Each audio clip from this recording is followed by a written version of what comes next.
السلام عليكم. النهاردة هنعمل أكلة خفيفة ومشبعة جدا، أحسن من البيتزا وصحية أكتر، ولا عجن ولا فرن، وبمكونات على قد إيدينا. ممكن تعمليها في أي وقت، شكلها تحفة ومش هتصدقي سهولتها. يلا نقول المقادير وطريقة التحضير. معايا عدد 2 بيضة، هقلبهم كويس جدا لحد ما يمتزجوا ببعض. هحط عليهم بعد كده نص معلقة صغيرة ملح، معلقة كبيرة سكر، نص معلقة صغيرة فلفل أسمر، ومعلقة كبيرة خميرة. هضيفهم على البيض واضربهم كويس جدا بالويست بتاعي، واحط عليهم كوباية ونص لبن دافي. طبعا اللبن لازم يبقى دافي عشان الخميرة تشتغل معايا. هضربهم لحد ما الخميرة تدوب والسكر، وبعدين هبدأ أنزل عليهم بكوباية ونص مية دافية. همزجهم مع بعض كويس جدا، وبعد كده هنزل ب3 معالق كبار زيت. هقلب الخليط، وبعد كده هحط عليهم 3 كوبايات ونص من الدقيق. هقلب كل المكونات مع بعض كويس جدا عشان الدقيق يختلط كويس بالمكونات اللي عندي. انا عايزة عجينة شبه الكريب شوية، بس في نفس الوقت تكون ناعمة جدا. حتى انا مش هصفي الخليط بتاعي، لان انا واثقة ان كل الدقيق امتزج كويس بالخليط بتاعي. بعد كده هغطي على العجينة بتاعتي وهسيبها تخمر لحد ما احضر باقي المكونات. المكونات هتبقى اي خضار عندك موجود في التلاجة ممكن تستخدميه. انا استخدمت فلفل احمر حلو، وفلفلتين اخضر، وبصلاية صغيرة، وطماطماية كبيرة، وبطاطساية كبيرة، ونص حزمة بقدونس، وبصل اخضر. بيدي للفطيرة تست عالي جدا. قطعت هنا الفلفل الأحمر، هبدأ أقطع الفلفل الأخضر. الفلفل بتقطعيه صغير، كل الخضار عندك بتقطعيه صغير، لأنه مش هياخد سوا على النار، فعشان الحاجات تستوي معاكي فبتقطعي الخضار مكعبات صغيرة كله زي بعضه. بعد كده وانا بقطع الطماطم هبدأ اخليها من البذر بتاعها، لان البذر بتاع الطماطم مش هيبقى حلو في الوصفة دي. أبدأ أقطعها مكعبات صغيرة.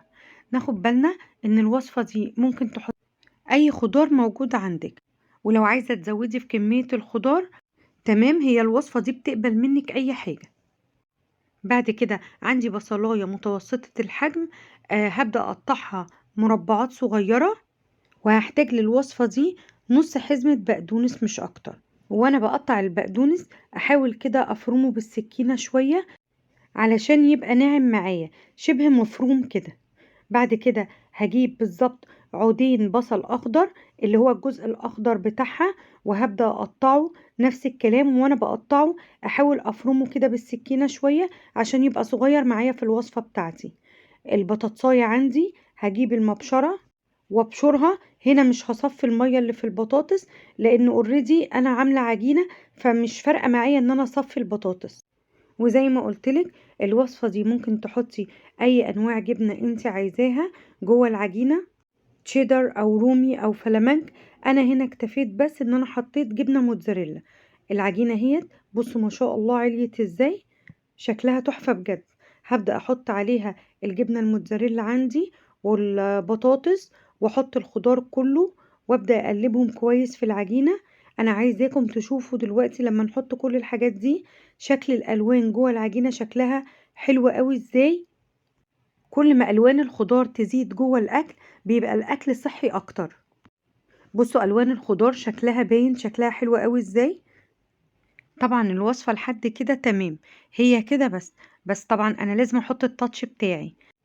هبدأ احط على الخليط نص معلقة صغيرة كمون، نص معلقة بهارات فراخ، ونص معلقة بابريكا، ونص معلقة كاري. كل ده بيديها طعم حلو قوي.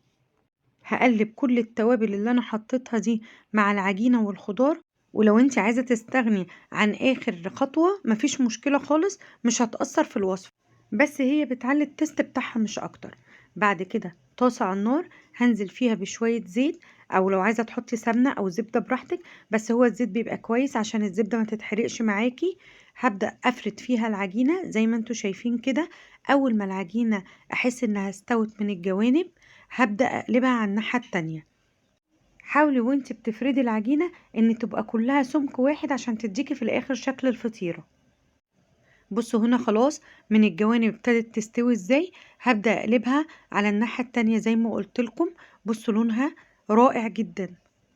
بس واحنا بنسوي الفطيرة بتاعتنا لازم النار تبقى هادية شوية عشان الخضار يستوي معايا، لان لاحظ ان البطاطس نية والبصل كمان، عشان ما يكونش كرانش جوه الفطيرة بتاعتنا.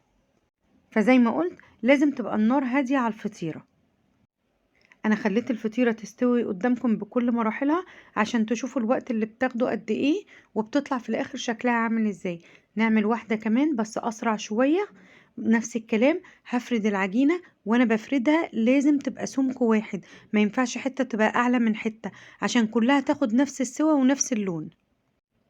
تستوي من الجوانب هبدأ اقلبها على الناحية التانية. الكمية اللي انا عملتها دي عملت معايا بالظبط 5 فطاير حجم كبير. ممكن تاكليها زي ما هي كده، او تحط عليها كاتشب ومايونيز، او تحطي عليها تومية، ده يرجع لذوق كل واحد. بصوا الفطيرة ممكن نلفها رول زي ما انتوا شايفين كده وناكلها زي ما هي كده، او ممكن تقطعيها زي البيتزا بالظبط. بصوا بنعد الفطاير هنا 5 بالظبط. بص شكلها عامل ازاي.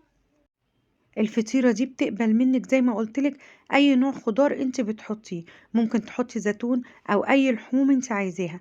كل مرة غيري في الاضافات، هتطلع معاكي كل مرة بطعم جديد. الكمية دي ما شاء الله كبيرة جدا، لو عايزة تعملي نصها براحتك، بس الكمية دي محترمة تكفي عيلة كبيرة. شكلها حلو جدا وما كلفتناش حاجة خالص. الفطيرة دي تنفع فطار وعشاء، او حتى في اللانش بوكس للاولاد، وتنفع كمان في الرحلات. الطراوة بتاعت الفطيرة دي بجد غير طبيعية. أتمنى أن الفيديو يكون عجبكم واستفدتم منه. السلام عليكم ورحمة الله وبركاته.